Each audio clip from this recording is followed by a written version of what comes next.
acted in a play by Patrick Hamilton, which was written in 1929, called Rope. You may know it because Alfred Hitchcock turned it into a movie in the 1950s. And the 1929 play still works pretty well. It's about two young university students in London in the 1920s who murder one of their colleagues. They put him into a trunk and then invite his family to come round and have supper on it. Now, this seemed to me to be an incredibly contemporary idea of people actually doing a thrill kill. It's something that we imagine torn from, you know, from the channels of CNN or from the international pages of the press. This doesn't seem like the sort of play that you'd hear in the 1920s.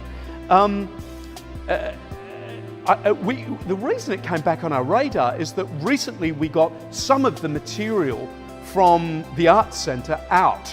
And one of those things, there's still stuff in there, but one of those things was some of the plays from my office, and Rope was on top of it. And I went, well, maybe it's worth looking at again.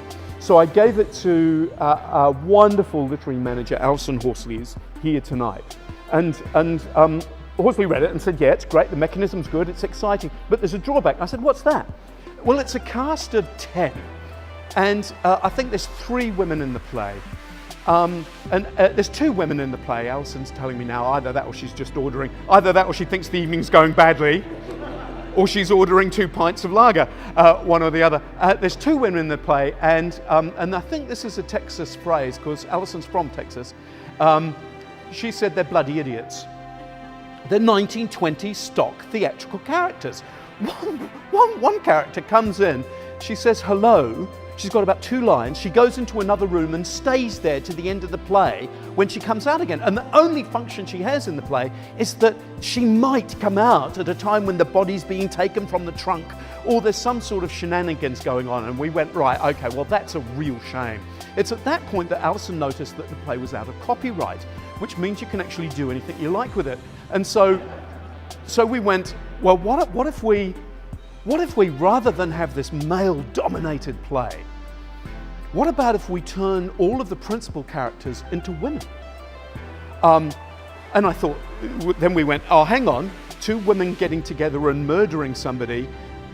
I think a Christchurch audience would accept that. I think a Christchurch audience would get that. It also means that we can make the men in the play the bloody idiots. Because they're fair game in this day and age. So what we did was, and we started to move further and further away from Rope. We also managed to co-opt Lara McGregor and Eilish Moran into this play, who are just 2 of our best actors. So we could write these wonderful roles for them. And this is what the play has turned into. It's set in the MacGuffin Hotel, which is an Alfred Hitchcock-themed hotel, where the daughter of our principal character, Con, has arrived with her new husband, Monty, who was a famous tennis player in the 1980s, and now is sort of the tennis equivalent of Ozzy Osbourne, addled out with too much of the drugs that he's done. I don't want to give too much more away from the plot, other than there are at least 2 people and there's a body involved. And we have great fun with the whole Hitchcock ethos. So elements of twins arrive. Elements of Hitchcock's plays come into this. So broadly speaking, this is a sort of black farce. I'm co-writing this with Alison, so it has to be a comedy. It can no longer just be a sort of melodramatic potboiler. But we're really excited by what we've come up with. It's a black comedy which we think you will enjoy.